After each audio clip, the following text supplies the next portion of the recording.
तुलसा मैया की जय, गौरी शंकर भगवान की जय, कार्तिक महापुराण की जय। आज बड़े भक्ति भाव के साथ भगवान गौरी शंकर जी के साथ निकट होकर सानिध्य में बड़े भाव के साथ आज संपूर्ण अध्याय का फल एवं तुलसी विवाह विधि नाना प्रकार की समस्त कथाएं आज श्रवण करेंगे। पूर्णमासीयाम शुभ तिथि का शुभ कार्तिक कथा का फल प्राप्त करने के लिए आप समस्त भक्तों का भगवान शिव जी के चरण कमलों बड़े भाव के साथ, बड़े श्रद्धा के साथ भगवान विष्णु के चरण कमलों में आस्था रखते हुए बड़े भाव के साथ कथा श्रवण पान करने का सौभाग्य प्राप्त हो रहा है। तो जैसे कि कल हम सभी लोग बड़े भाव के साथ सुन रहे थे कि किस प्रकार लक्ष्मी का वास घर में होता है और किस प्रकार अलक्ष्मी का निवास घर स्थान में बन जाता है, उसका परिणाम क्या होता है। आज हम तुलसी विवाह के बारे में जानेंगे, उनकी कथा श्रवण पान करेंगे। बोलो तुलसा मैया की जय। अब तुलसी वन में या अपने घर में 1 महीने तक सेवा करके रखे गए तुलसी के पौधे की उपस्थिति में तुलसी विवाह करने का शास्त्र वचन देता है। यह कार्य उत्तरायण सूर्य में और गुरु तथा शुक्र के उदय काल में ही करना चाहिए। तुलसी विवाह जैसे कार्तिक मास में भीष्म पंचक एकादशी पूर्णिमा तक में यह शुभ कार्य कर लेना चाहिए। मतलब देव उठनी एकादशी, हरि प्रबोधनी एकादशी के दिन से पूर्णमासी तक तुलसी विवाह इन 5 दिनों के अंदर करना चाहिए। यह शुभ कार्य इन्हीं दिनों में करने का शुभ योग्य है। जो नक्षत्र विवाह के लिए निश्चित है उन नक्षत्रों में विशेषकर पूर्णिमा के दिन तुलसी विवाह होना चाहिए। विवाह की तैयारी करके घर में मंडप विवाह, देवता पूजन की वेदी और यज्ञ कुंड बनवावे। कुल पुरोहित एवं 4 ब्राह्मणों की व्यवस्था करें। नवग्रह गणेश, षोडश मातृका एवं कलश आदि का पूजन करें। नंदी श्राद्ध करें, उसमें भगवान विष्णु की और तुलसी की प्रतिमा स्थापित करें। उन मूर्तियों को अलंकार आदि से सजाएं। तुलसी पौधों को भी वस्त्र आदि से सजाएं। मंत्र के साथ कंकड़ बांधें। पूजन और वस्त्र आदि दान के बाद विधि पूर्वक हवन करें। वह इस कार्य में यजमान अपनी पत्नी के साथ बैठे। भाई बंधु एवं मित्रों को इस कार्य में सम्मिलित करें। विष्णु की मूर्ति के साथ 4 परिक्रमाएं करें। शांतिकरण का पाठ एवं विष्णु की स्तुतियों का वाचन करें। मांगलिक श्लोकों का पाठ करें एवं संगीत एवं वाद्य आदि से उत्सव को शोभायमान बनावें। आचार्य को गौ, सिंहासन एवं सैया अर्पित करें। ब्राह्मणों को वस्त्र सहित दक्षिणा दें और सुमधुर भोजन कराएं। इस प्रकार तुलसी की प्रतिष्ठा करके जो कोई विष्णु जी को अर्पित करता है उसके पूरे जन्म में किए हुए पाप समूल नष्ट हो जाते हैं। तुलसा मैया की जय। शालिग्राम भगवान की जय। इस प्रकार तुलसी की पूजन करके और उन्हें अर्पण करना चाहिए। तुलसी और विष्णु की बनाई गई मूर्तियों का पुनः पूजन करके उनकी स्तुति करें और तुलसी को विष्णु को अर्पित कर दें। दोनों के चरण छूकर जो दहेज रूप में देना हो वह दे देना चाहिए। इसके बाद सुगंधित द्रव्यों से तैयार की गई सामग्री एवं घी की आहुतियों द्वारा हवन करें। पूर्णाहुति में सभी सज्जनों को सम्मिलित कर लें। हवन के बाद यज्ञ वेदी की 4 परिक्रमाएं करें, शांति पाठ करें। सभी ब्राह्मणों को दक्षिणा दे करके श्रद्धानुसार उनको विदा करें। इस प्रकार से क्रिया निश्चित रूप से पूर्ण हो जाना चाहिए। उन अविनाशी विष्णु भगवान को मैं प्रणाम करता हूँ, इस प्रकार प्रार्थना करना चाहिए। जो लोग अपने नाम गोत्र और शाखा के उच्चारण के साथ तुलसी का हाथ भगवान विष्णु को सौंपते हैं उन्हें कन्यादान का फल प्राप्त होता है। समूल पाप ताप सब नष्ट हो जाता है, रोग व्याधि का नाश हो जाता है, सौभाग्य की प्राप्ति होती है, विद्या की प्राप्ति होती है, धन की प्राप्ति होती है एवं संतान की प्राप्ति होती है। जिसके घर में संतान नहीं हो वह इस प्रकार से तुलसी माँ के को कन्यादान करे, भगवान शालिग्राम को अर्पण करे, उसके घर में संतति की प्राप्ति हो जाती है। इसलिए तुलसी माँ का विवाह अवश्य करना चाहिए। विवाह समारोह बड़े धूमधाम से मनाना चाहिए। ये कही हुई वस्तुएं प्राप्त होती हैं बड़े भाव के साथ। बोले श्रीमन्नारायण भगवान की जय। अब सूत जी कहते हैं कि कार्तिक के शुक्ल पक्ष की चतुर्दशी को वैकुंठ चतुर्दशी कहते हैं।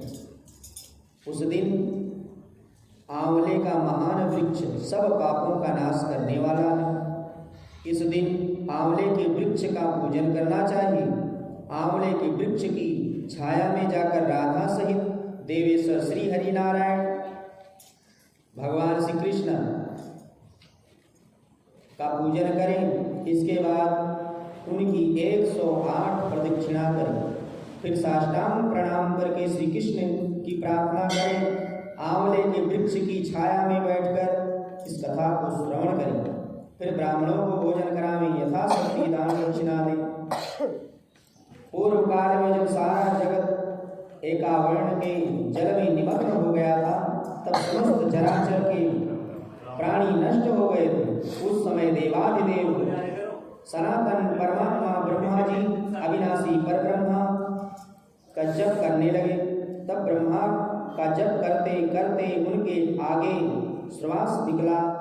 साथ ही भगवान दर्शन के अनुरागवश उनके नेत्रों में जल निकल आए।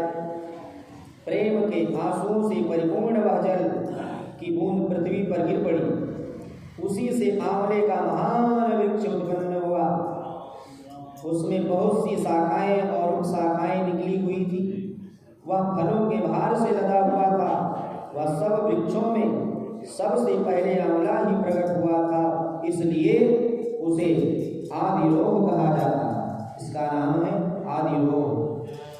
फिर ब्रह्मा ने पहले आंवले को उत्पन्न किया, उसके बाद समस्त प्रजा की सृष्टि की। जब देवता आदि की सृष्टि हो गई तब वे उस स्थान पर आए जहाँ भगवान विष्णु को प्रिय लगने वाला आंवले का वृक्ष था। और उसे देखकर देवताओं को बड़ा आश्चर्य हुआ। उसी समय आकाशवाणी हुई कि यह आंवले का वृक्ष सब वृक्षों से श्रेष्ठ है, क्योंकि यह भगवान विष्णु को प्रिय है। उसे स्मरण मात्र से मनुष्य गौदान का फल प्राप्त कर लेता है। इसके दर्शन से 2 गुना फल प्राप्त होता है और खाने से 3 गुना पुण्य होता है। इसलिए सर्वदा प्रयत्न करके आंवले के वृक्ष का सेवन करना चाहिए। बोलिए नारायण भगवान की जय। क्योंकि वह भगवान विष्णु को परम प्रिय एवं सब पापों का नाश करने वाला है। अतः समस्त कामनाओं की सिद्धि के लिए आंवले के वृक्ष का पूजन करना उचित है। इसलिए कार्तिक में सब प्रकार से प्रयत्न करके आंवले की छाया में बैठकर बड़े भाव के साथ श्री कृष्ण के सन्मुख कथा श्रवण करें। और जो ब्राह्मण धारण करता है उसे अनंत पुण्य की प्राप्ति होती है। जो मनुष्य आंवले की छाया में बैठकर दीपमाला अर्पित करता है उसको अनंत पुण्य प्राप्त हो जाता है। विशेषतः तुलसी वृक्ष के नीचे श्री राधा और श्याम सुंदर भगवान श्री कृष्ण की पूजा करनी चाहिए।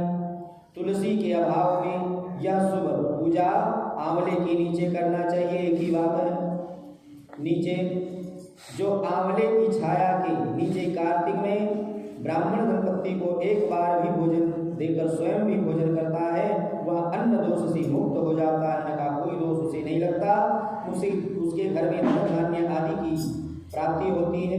लक्ष्मी प्राप्ति की इच्छा रखने वाला मनुष्य सदा आंवले से स्नान करे, आंवला डालकर। विशेषतः एकादशी तिथि को आंवले से स्नान करने पर भगवान विष्णु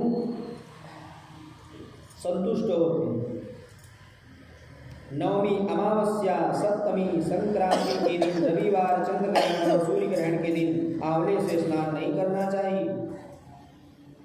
जो मनुष्य आंवले की छाया में बैठकर पिंडदान करता है उसके पितृ भगवान विष्णु के प्रसाद से मोक्ष को प्राप्त कर लेते हैं। तीर्थ या घर में जहाँ जहाँ मनुष्य आंवले से स्नान करता है वहाँ वहाँ भगवान विष्णु स्थित हो जाते हैं।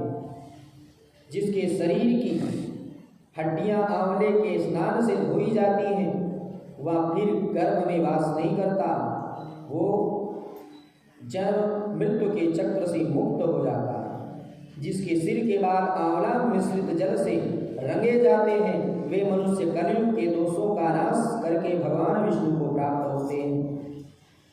जिस घर में सदा आंवला रखा रहता है वहाँ भूत प्रेत कुष्मांडा और राक्षस कभी नहीं जा सकते। जो कार्तिक मास में आंवले की छाया में बैठकर भोजन करता है उसे 1 वर्ष तक अन्न संसर्ग उत्पन्न हुए पाप का नाश हो जाता है। उसे किसी भी प्रकार का कोई पाप नहीं लगता। बोले नारायण भगवान की जय। अब जब आंवले की महिमा बताने के बाद बड़े भाव के साथ नारद जी ने ब्रह्मा जी से पूछा कि हे पितामह, कृपा करके यह बतलाइए कि देव पूजन की उत्तम एवं पूजन की विधि क्या है। तब ब्रह्मा जी ने नारद के प्रश्न के उत्तर में कहा कि हे पुत्र, गांडकी नदी के उत्तर में और गिरिराज हिमालय के दक्षिण में पड़ने वाला 40 कोस का जो क्षेत्र है पृथ्वी का महाक्षेत्र कहा जाता है। इस क्षेत्र में गोमती चक्र तीर्थ मिलते हैं और भगवान विष्णु की शालिग्राम शिला का निवास है। जहाँ गोमती चक्र और शालिग्राम उपस्थित हो वहाँ स्नान करने और शालिग्राम की मूर्ति का पूजन करने से मनुष्य को मुक्ति प्राप्त हो जाती है। बोले शालिग्राम भगवान की जय। शालिग्राम शिला का स्नान कराने वाला जल बड़े से बड़े पाप को नष्ट कर देता है। अतः शालिग्राम शिला के चरणामृत को अवश्य पीना चाहिए। मैं विष्णु भगवान के चरणामृत को पीकर इसे सिर पर धारण करता हूँ क्योंकि यह अकाल मृत्यु को हरण करने वाला है और सभी दुखों का नाश कर देता है। मैं उन्हें बार बार प्रणाम करता हूँ। शंख में भरकर जो जल भगवान के ऊपर चढ़ाता है वह यदि मनुष्य के शरीर के किसी अंग का स्पर्श कर दे तो ब्रह्म हत्या से वह मुक्त हो जाएगा। ऐसा पुण्य उसको प्राप्त होता है। जो कोई गोमती के चक्र तीर्थ का जल पीता है उसे सैकड़ों और हजारों यज्ञ करने के बराबर फल प्राप्त होता है। विष्णु भगवान को अर्पित करके जो नैवेद्य खाते हैं, भोग लगा करके भोजन करते हैं, उन्हें वाजपेयी यज्ञ के फल के समान पुण्य प्राप्त हो जाता है। जो मनुष्य तुलसी मिला हुआ प्रसाद खाता है उसे 1000 यज्ञों के करोड़ गुना फल प्राप्त होता है। इसी प्रकार शालिग्राम शिला खंडित और भग्न भी हो तो भी वह पूजा करने योग्य है, उसे पूजा करना चाहिए। शालिग्राम की पूजा में मंत्र, तीर्थ, भावना, स्तुति और पूजा की सामग्री नहीं हो तो भी पूजा हो सकती है। इसके पूजन में बड़े बड़े पाप भी नष्ट हो जाते हैं। श्री ब्रह्मा जी ने आगे कहा कि शालिग्राम जिस शिला में महीन्द्वार और वनमाला का चिन्ह बना हो, वह शालिग्राम निश्चित रूप से लक्ष्मी नारायण समझना चाहिए, जिसमें जनेऊ का आकार बना होता है, सफेद सफेद सा। उनका जो कोई पूजन करता है वह मुक्ति को प्राप्त होता है। एक चक्र का निशान होता है जो शिला में हो, चक्र का निशान, उसे सुदर्शन चक्र कहते हैं। जिस शिला में 2 चक्र हो उसे नारायण कहते हैं, और 3 चक्र वाली शालिग्राम शिला को अच्युत कहते हैं। 4 चक्र वाली शालिग्राम शिला को जनार्दन कही जाती है। इसी प्रकार 5 चक्र वाली शिला को वासुदेव, 6 चक्र वाली शिला को प्रद्युम्न और 7 चक्र वाली शिला को बालराम, 8 चक्र वाली शिला को पुरुषोत्तम और 9 चक्र वाली शिला को गयूह और 10 चक्र वाली शिला को दशावतार माना जाता है। महाक्षेत्र में विष्णु चिन्ह से जितने भी पत्थर चिन्हित हैं उनके दर्शन मात्र से मनुष्य सब पापों से छूट जाता है। चक्र के चिन्ह वाली शिला का पूजन करने से तो उस स्थिति में भी मुक्ति मिल जाती है, जबकि न कोई मंत्र आता हो, न किसी ने गुरु मंत्र दिया हो, न कोई स्तुति गाई हो और न पूजा की कोई सामग्री हो। चाहे कोई स्थान पवित्र हो, चाहे मलिक्षों का देश हो, जहाँ चक्र के चिन्ह से अंकित शिला होती है, उनके चारों ओर 4 कोस तक की भूमि को अच्युत क्षेत्र कहा जाता है।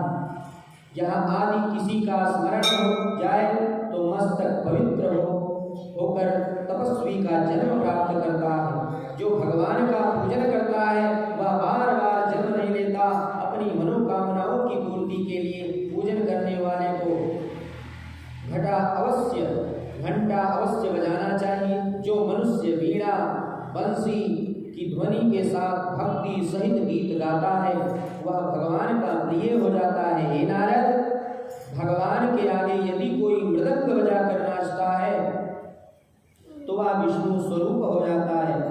जो भगवान के सामने नाचता गाता या कोई बाजा बजाता है उसकी सभी इच्छाएं पूरी हो जाती हैं। जो शालिग्राम के आगे अगरबत्ती या धूप जलाता है वह नरक रूपी नदी से पार हो जाता है।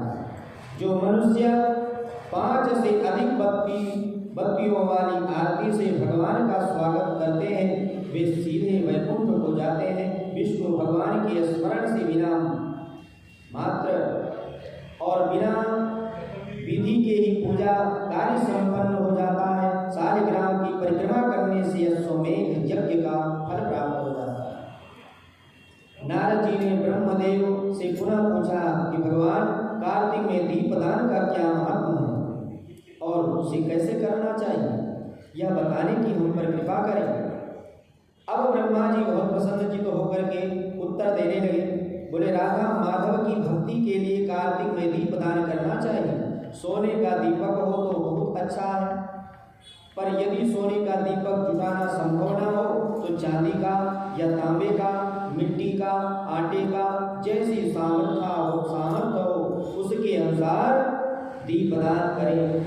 मनुष्यों के शरीर में लिपटे हुए पातक तभी तक अनर्थ कर सकते हैं जब तक कि कार्तिक में भगवान के आगे दीपक नहीं जलाया जाता।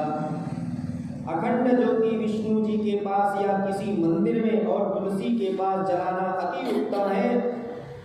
जैसे अखंड दीप जलाया जाता है तुलसी माता या लक्ष्मी नारायण भगवान, गौरी शंकर भगवान, किसी भी भगवान के सामने कार्तिक मास में अखंड दीप जलाने से उत्तम फल प्राप्त होता है। इसके अतिरिक्त चौराहे और ब्राह्मणों के घर में दीपदान करना अच्छा होता है।